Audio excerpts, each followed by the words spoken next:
Alright, so in this video we are going to look at how to add some details to our fish.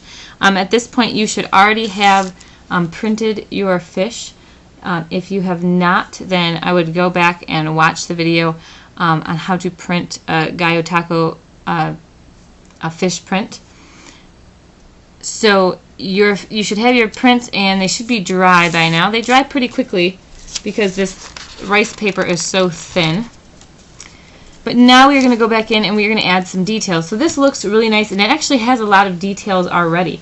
The texture shows up from the fish, and that's part of the beautiful part about printing these, is that they already have a great texture. They have a lot of details just from the print themselves.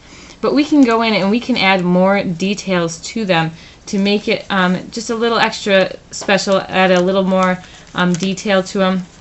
So I have one here. This is one that I added some details to already. So you can see the difference between these. Are both printed from the same fish.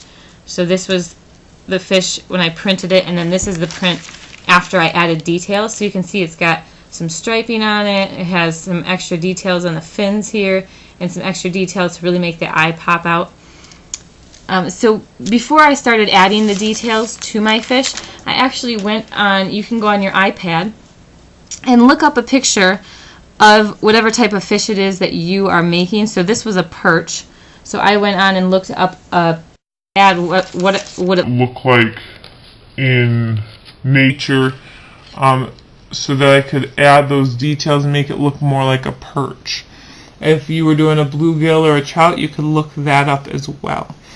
And you can look at the picture reference that comes with the fish supplies that we have to see which one it was that you printed in case you forgot. And it also has the name of the fish written next to it, so when you go to type it in on your iPad, you can look at that to spell it correctly.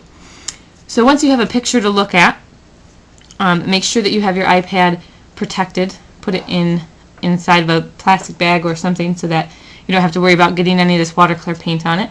And then you are going to need a little, really thin little brush. You can see it's really tiny. It's just has a few hairs on the end. And we want these little tiny hairs because we are doing a little tiny detail work on here. So you're going to need that, and then you'll need your watercolor paint that we used for printing the fish, and you'll need the water like you were using for when you were printing the fish. So I'm going to start by just dipping my brush in the water, and because this brush is so small, it'll take a little bit more to get your watercolor paints wet enough to use. So you can dip them in there a few times and just get some water in your watercolor tray there. If you're doing this right after you printed, there's probably enough water in there from printing that you don't have to worry about that too much. So you're going to dip your brush in and make sure, a lot of times when you dip it in, there'll be kind of a ball. You can see there's like a ball of paint on the end there.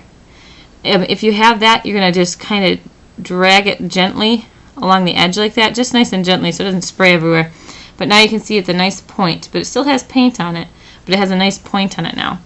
And then you can use that to carefully add in details. So one thing that I always like to do is add some details to the eye to make it look a little more lifelike. So I'm going to start by, I'm just going to kind of go around the outside edge, and notice I'm just using the very tip of the brush, very gently using the tip of the brush, and I'm going to go around the outside. I'm going to leave this spot because usually they have like a white spot where their eye kind of shines, so I'm going to leave that a little bit white there. Maybe I'll even make a little, kind of like a little circle there. That's where the shiny part's going to be. And I think I'm going to leave a little spot here that's a little lighter too. And then I'm going to paint this in very carefully. I want my eye to be pretty black this time. You can kind of choose. Do you want it to be black? Do you want it to be only partially filled in? Do you want it to be completely filled in? What's going to make that eyeball stand out for you? What's going to look good? And then I think I'm going to add a little bit, I'm going to add like kind of an emphasis around the outside of the eyeball here too. Like that. I think I'm going to make it, it doesn't have anything printed here. I think maybe when I printed it didn't quite get the top edge of the fish. So I'm going to use my brush and just very lightly add that edge in too. So this part is, you know, you're the artist, so you have to decide what is it that I want to add, what details do I want to add to my fish, what do I want to make stand out, how am I going to make this fish unique for me. So you get to decide where you want to add things. So I'm just going to show you a few different tips on how to add them, and then you can decide how you want to do it on your own fish. So one thing, when you're adding details to the scales, if you want to add, so I added stripes on this one, but maybe I want to add some stripes that go like sideways on this one. But when I'm adding those, I still want to kind of follow the same look as the scales, because even though it's a stripe, it's still going to be a stripe made of scales because it's a fish. So when I'm making it, I'm going to do just little marks like this that are kind of sideways.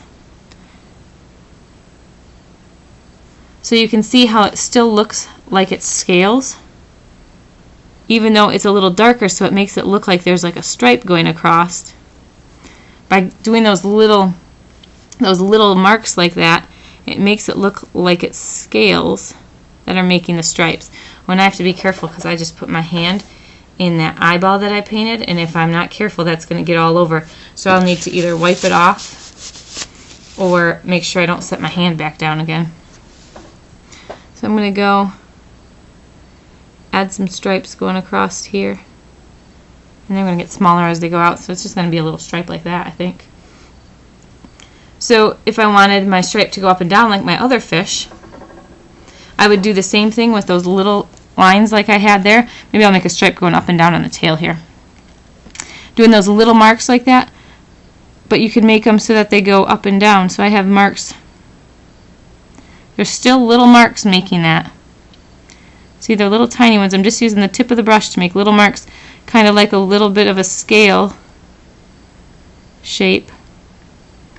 But I'm just making little marks instead of drawing actual stripes. It'll make it look more like it's part of the fish instead of something that you just added on top of it. So you can see how it kind of looks like it fits in with the scales there. And then I can do the same type of thing to these fins, to the tails, to the gills, to make them stand out a little more. So I know that gills, they'll overlap the other part, so there'll be kind of a shadow in here. So I'm going to actually use the tip of my brush and add kind of a darker edge to it to kind of make that gill stand out, and to add kind of like that shadow that you would see if you actually had the fish. You have to be very careful when you're working on this that you're not dripping on your paper anywhere. I'm just using the tip of that brush, and I'm being really gentle because this is a tiny, tiny brush, and if you press too hard, it's going to ruin the brush, and it's going to make big marks instead of the little fine details you want to add to this type of a picture. So then I can also use it to add some little fine details up here, maybe because my mouth isn't really showing up. Like you can tell it's there, but not really. So I'm going to add some detailing to my mouth here. I think maybe it comes down like this a little bit. Kind of connect it there.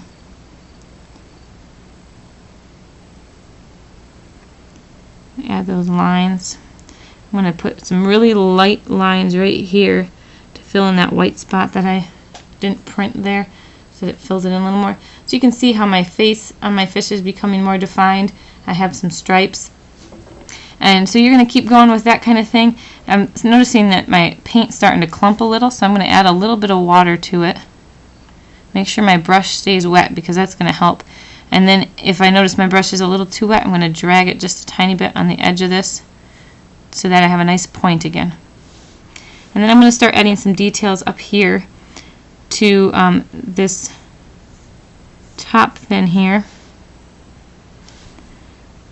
I'm going to make those lines stand out a little more.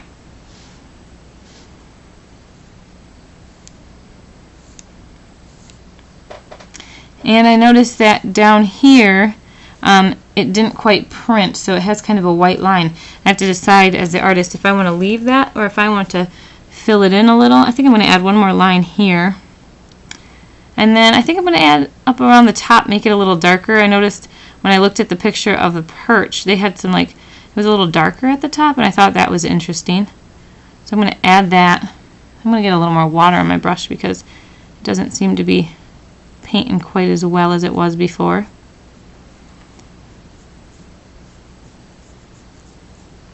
So I'm going to keep going on this. If you feel comfortable, you know what you're doing, and you're ready to start, you can go ahead and start painting your fish details now. If you feel like you want to watch a little longer and you want to see a little bit more of what I do, you can go ahead and watch, or you can pause it, paint a little bit, and then come back to it and see maybe what else you want to add to it. Remember, this part is up to you, so you can decide how many details, where you want to add details, and what the important details are to add. Maybe you want your fish stripes, or maybe You want to have stripes going up and down, or maybe you want spots on it. I could make spots on my fish by doing the same thing, kind of little scales, but I'll make them in more of a round shape like that. So even though there's scales, it kind of looks like he has a spot now. So my fish is starting to look a little silly because it has spots and it has stripes going sideways, it has stripes going up and down. But you get the idea of all the different things you can do by just adding some little fine details. And you can take time to look at your painting and see on your print if there's something you want to stand out a little more that isn't really showing up. Like I noticed that this was kind of blending in with the rest of it.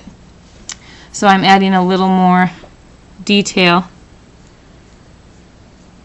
there so that you can see it a little better. And maybe I'll add a little more detail around the edge of it here where it attaches to the rest of his body, so that it kind of looks like it's connecting a little more, has a little shadow there. And I'm just going to keep going. Like I said, at any point you can feel free to stop the video and work on yours, or leave the video going and start working on yours.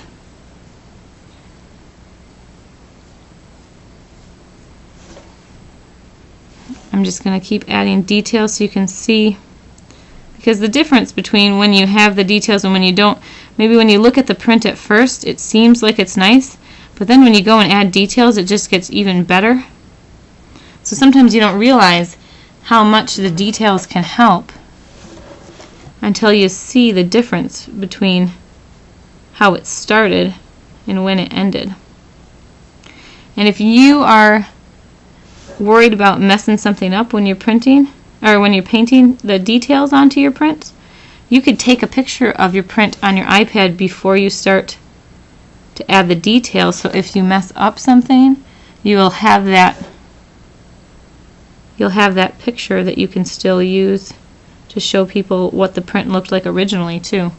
And also then you can compare how much difference it makes when you add details compared to when you don't.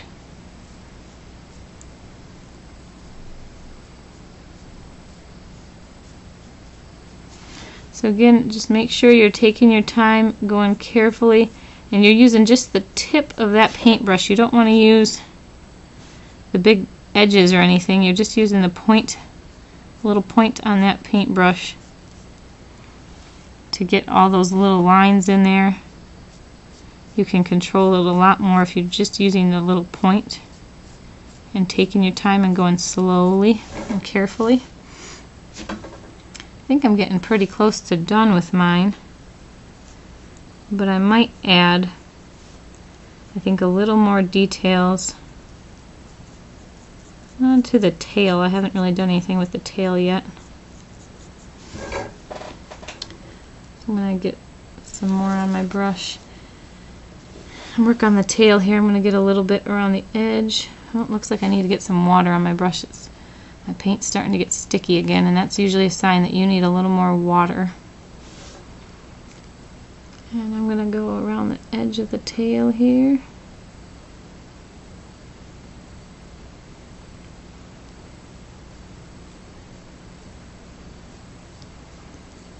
I'm going to make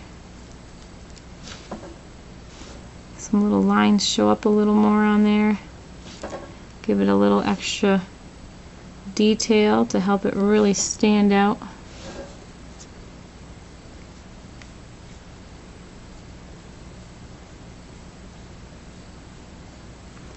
Being careful to just use the tip of the brush again.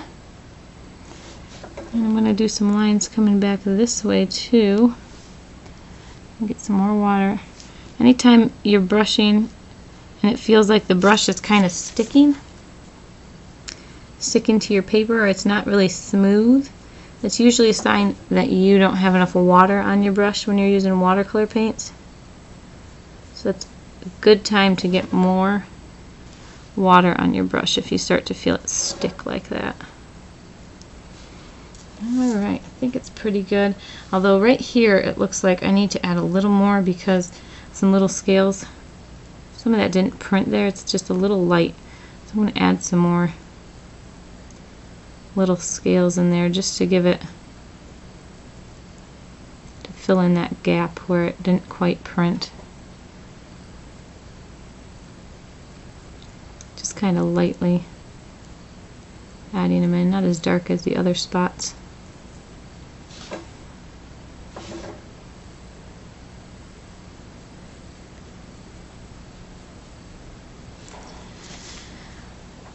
And then I think it's pretty good.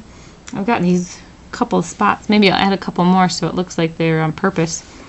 Because right now it looks like I've got a pretty silly fish. I've got stripes and spots and all kinds of stuff, so I might as well keep it up and just add a little more spots to it, make it really different so that it looks purposeful and not like I was just messing around, which I kind of was to show you. But this way I can still have a finished print that I like.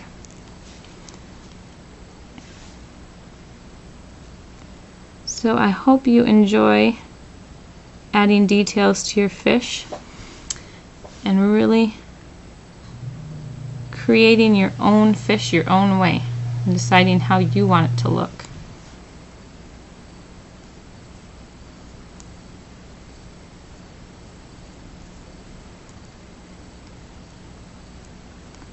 You're the artist, and it is up to you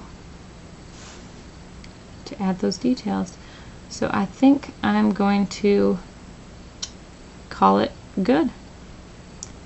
I've got an interesting little fish there, and here's my other one if you wanted to see the details on there.